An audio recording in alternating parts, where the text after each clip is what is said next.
Hi, I'm Vinny Strumolo, CEO and Chief Clinical Officer at Resolutions Healthcare. This is the beginning of a series of podcasts that we'll be doing on trauma and addictions. Today, we're going to start with the most basic question of what is a traumatic event? And with me today, I have Travis Bennett, my friend and colleague, who I'll be discussing the topic with.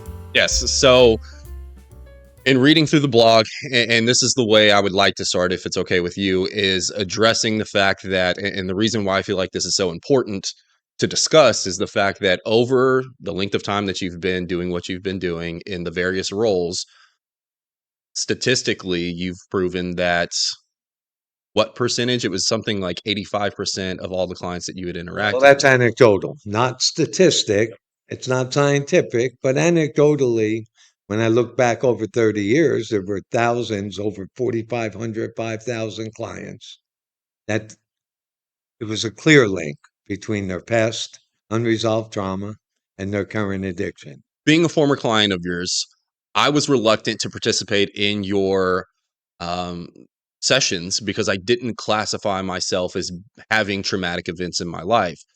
I actually got drugged to one of your classes by one of my roommate actually, and who had already experienced one of yours and said that I could gain a lot out of it. So I decided to do so, and through your discussion was able to identify that it didn't have to be this huge event. So, like, can you expand on why that is? Why I had that limiting thought of this is trauma, this isn't trauma.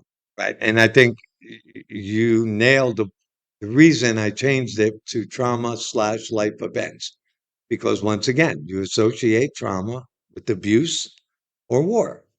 You don't associate it with death and dying issues, jail, divorce, medical problems, accidents, being the victims of a crime, upbringing that was emotionally stressful. The list can go on, and that actually defining a traumatic event changes to the person. It's relative to who you are. What's traumatic to you may not be traumatic to someone else. So what you said is what is the reason it led me down that road to just change the wording. So people were a little more receptive. And then after hearing how we connect it to current addictions, then realizing, well, no, it is a traumatic or life event that's unresolved. And I think that's the important thing. We have to say unresolved, meaning you moved on, you moved past it, whether you forgot it, whether you remembered it, whether you said what I've heard so many times, I had to suck it up and forget it, put it in the past, not keep thinking about it. Well, that's wonderful, but it doesn't work that way. And being in my group, you would have heard me say, how do I know it doesn't work? You're in my group. Right. So that philosophy of how you would handle your past events pretty much speaks for itself. You mentioned that traumatic events are relative to the person. So what might be traumatic for me might not be traumatic to you. Can you explain that? Yes. And that is part of twofold. What's traumatic to someone may not be traumatic to someone else. And I use myself as an example. Growing up in a neighborhood where there were fights, there was violence on the street. It wasn't unusual to see. I used to hang out with buddies and I'd see fights. So it wouldn't be surprising for me to, in my present day, if I were to come across some kind of violence, physical violence, a fight, groups fighting, it's not going to have as much of an impact on me as it would, say, you, if you came from, say, a suburb, no violence, you grew up without violence, and suddenly, as a young adult, you're part of a major physical altercation or even witnessing that. That can have a traumatic effect on you. So that's what I mean by relative. So it does matter what your background is, what you experience, and how events that normally may happen in your lifetime are going to impact you. The second piece to that is your state of mind at the time of an event. And this is another critical piece that very few people cover. And in fact, I don't think they cover it enough in my field, in the psych field. And that's the state of mind. Looking on a timeline, going back to a timeline again, I can look back on that timeline and I'm going to see, okay, let's say I see 10 years of, all right, Travis, moving along, or your timeline starts at 10 years. And I say, okay, when we're processing it, what made you start at 10 years, Travis? And you say, well, because, I don't remember much happening first 10 years. Okay. Okay. And then I see you go 10, 11, 12, you enter high school. Suddenly I start seeing, oh, wait a minute. Now I had a problem, got expelled, started using drugs, um, quit the baseball team, quit the football. All of a sudden now I'm seeing a shift in your behavior. It's telling me what's going on here, what's happening. So if you're in that state of mind when another event happens, and by the way, since none of us avoid accidents and death and dying, we are all going to experience another death of a loved one and an accident. Hopefully, we don't. So, where's your state of mind? So, Travis having those problems in teenage years, suddenly you go into early adulthood. Your state of mind is you're not doing too well. Yeah, you had trouble in high school. You kind of you didn't have any direction on where you want to go, and suddenly at 2021, some major event happens, and it kind of knocks you down and just takes you out. And you then start using, I don't want to get, you could start using what I call an unhealthy ground, which would be the drugs and alcohol. So, state of mind being now, if you did the work and we started processing, hey, Travis, what happened here? Well, I was in school. I had an accident or I was bullied. I never told anybody. A couple of kids kind of picked on me and they started, bullying me around. So I started cutting school. Oh, well, let's get into that. And we processed it through. And you're feeling better now as you finally got to talk about it, finally got to process it. And you close out that chapter and you move forward. So now, Travis, in young adulthood, you're not having any problems. You're not in a rehab. You're living your life. An event happens in your life. You're more apt to be able to handle a normal life event like death and dying, like an accident, like medical issues that might come up. So, again, where your state of mind is at the time of an event will tell how hard that event is going to hit you. Once I was a part of your group, I think the common next step, or what it seemed to be the next step, was the tool of establishing a timeline. So, what are you looking for in regards to that timeline? The major thing is the key to linking and helping you as well as anybody else doing a timeline to see, to visualize, be able to visualize their life, be able to look at events in their life. And again, if you were in my group, I don't give instructions. You do it any way you want. You start it any year you want. But what that gives me is it helps me understand then trends, patterns that after events that are unresolved, how you might be kind of cycling, spinning, as I call it, flashbacks, belief systems. That all comes out with the timeline and helps you understand the connection.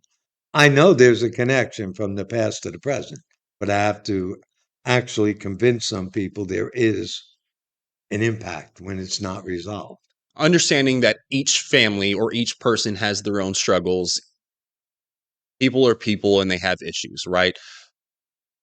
Certain events happened in my life which I associated with just being a part of living, rather than associating it to a traumatic event, which blocked me off from reaching out to identify it, not only identify it, but seek a resolution attached to it. Okay. And yet, then you wind up in a Right. rehab.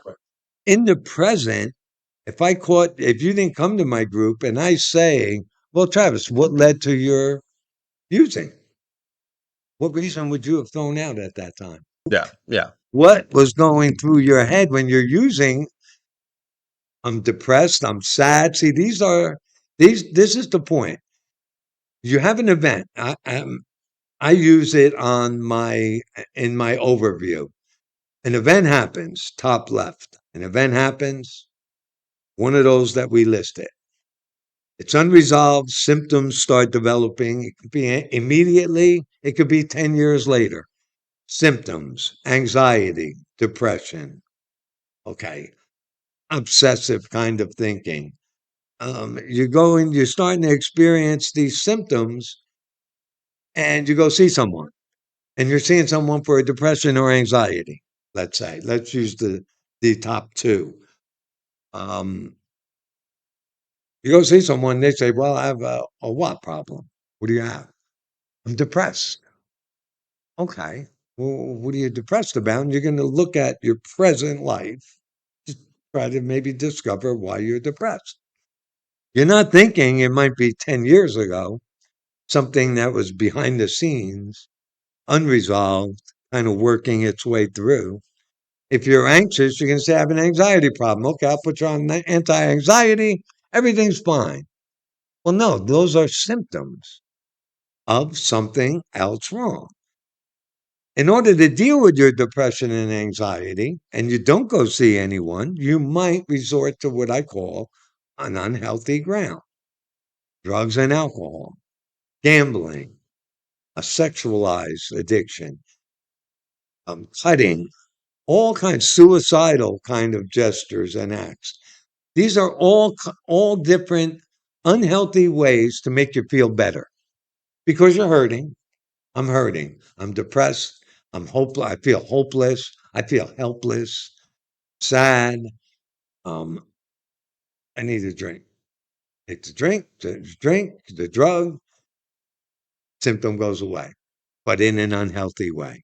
And then that becomes the problem.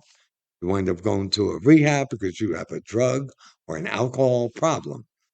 If I deal with just that at the rehab, I'm missing the big picture of what put you there in the first place. An event that you wouldn't have considered traumatic, and most people wouldn't consider. How many people consider jail? Now, you would think jail, that's pretty traumatic to me to think about being sent to jail. But for some people, let's say, always in trouble, it's standard operating procedure. They've been in jail 2 or 3, 4 times. But that doesn't mean they're healthy in the present state. Those terms in jail, whatever happened, whatever occurred, if you didn't close them out, that's changing who you are in the present. And it may lead to then unhealthy ways to handle the event, as the memories, flashbacks. That's the big symptom. Flashbacks, nightmares. These are all telltale signs of an unresolved trauma. Because of the depression, the anxiety, the fear, the guilt, the shame, whatever it might be, it in turn leads you to put yourself in precarious situations, Right. which Yes. leads to further traumatic life events. Right. Now, not to get too complicated today, because we're only talking about what is a traumatic event. However, a traumatic event unresolved that sends you, say, to using drugs to numb the pain. You want to numb the flashback, the memories, the anxiety when you start thinking. So you start using. Okay. Well, when you use, you have to, there's not the time of day. It's not going to be 7 in the evening. It's going to be throughout the day. You may get the urge to use. It might be 2 in the morning. You're getting high and you want more. Well, where do you go? You're going to put yourself at risk and expose yourself to further traumatic events just going to score. How many people get victimized with that? Now you're adding more trauma onto the original trauma. So, again, without getting more complicated, there are single event traumas.